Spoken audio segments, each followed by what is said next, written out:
Hola, ¿Qué tal, amigos de Xogo?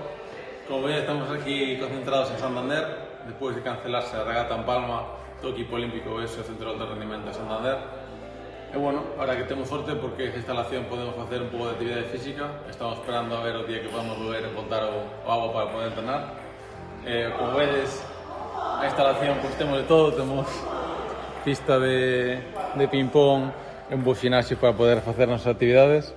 E bueno, pues repetimos, con moitas ganas de non tomar, de voltar ao agua, voltar a hacer adestramento. A verdade é que sí, decidimos facer a cuarentena aquí todos xuntos para non ter contacto con ninguén máis e axudar un pouco non o país a sair desta situación, así que voluntariamente separámonos un pouco das familias, pero creemos que a decisión acertada para poder entre todos non pasar esta situación. Así que aquí estamos sitiados, esperando un pouco non a evolución e de momento traballando todo o que podamos, pero fora da auga. Así que desde aquí queremos mandar un mensaxe de ánimo e sobre todo de responsabilidade. A mellor forma de axudar é quedar na casa, así que coidémonos. Coidémonos.